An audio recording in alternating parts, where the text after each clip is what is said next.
तुमच्या मधलाच एक सामान्य बाप बोलतोय बाप.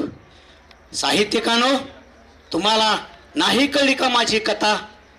तुम्हाला का नाही कळली माझी व्यथा? तुम्ही बाप रेखाटला मारझोड करणारा, तुम्ही बाप रेखाटला दारूच्या धुंदीमध्ये, दारूच्या नशेमध्ये धुंद असणारा तो बाप. अरे पण आई विना पोरक्या झालेल्या त्या मुलाला आई बापाची माया देणारा तो बाप कसा काय गाळलात तुम्ही? कसा काय गाळलात तुम्ही? तोच बाप बोलतोय मी, तोच बाप बोलतोय बाप. तुमच्या मधलाच एक सामान्य बाप बोलतोय. यशोदेची महती गायली तुम्ही, मान्य मान्य. भर पावसात महापुरात स्वतःच्या काळजाचा तुकडा घेऊन चाललेला तो वसुदेव, तो कसं काय विसरलात? अरे तो बाप कस काय गाळलात? श्रीरामा श्रीरामा थांब थांब, नको जाऊ सोडून मला वनवासात, अशी आक्रोश करणारी ती कौशल्य रेखाटली तुम्ही, मान्य मान्य. पण पुत्रयोगाने तडफडून मारणारा तो दशरथ, तो बाप कस काय विसरलात तुम्ही? हा, कस काय विसरलात तुम्ही? हा, तोच बाप बोलतोय बाप. तुमच्या मधलाच एक सामान्य बाप बोलतोय बाप.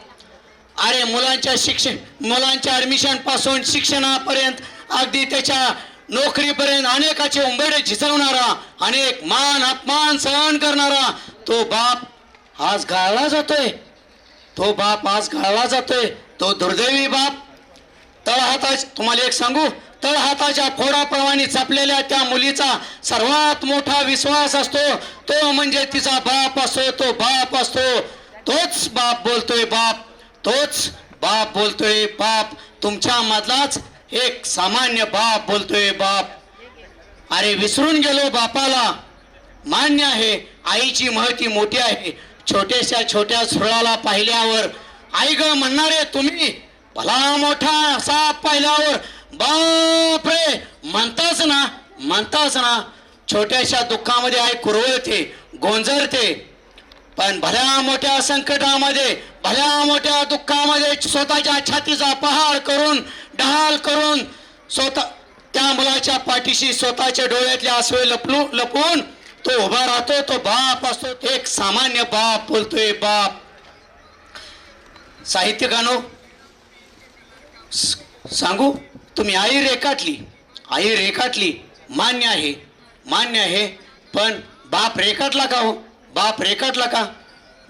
जरा सांगा ना मुलांना, जरा सांगा बापाची माहिती या मुलांना सांगा, जरा सांगा. नातवंडांना अंगा खांद्यावर खेळवायचं, त्याने दुधाने पेलेल्या ग्लासाच्या वासाने मंत्रमुग्ध होऊन जावे, त्याचे मुखे पापे घ्यावे असे वाटत असताना मुलाने घराबाहेर काढले हो. हो सांगा ना, जरा समजावं त्या मुलाला. सांगा त्याला, घे म्हणावे एकदा घरात, घे म्हणावे एकदा घरात. नातवंडांना अंगा खांद्यावर घेऊ दे. हो एक सांगू तुम्हाला, घे म्हणावे एकदा घरात. त्या घरात जीव गुंतलाय हो माझा, त्या घरात जीव गुंतलाय. घरातील प्रत्येक विटेवर स्पर्श झालाय माझा. जीव व्याकुळ होतोय माझा. सांगा त्याला एकदा, मुलाला समजावा जरा. घे म्हणावं एकदा घरात, समजावा त्याला. तो बाप हा बाप असतो. तोच बाप तुमच्या मधला बाप बोलतोय बाप. तोच बाप तुमच्या मधला बाप बोलतोय बाप.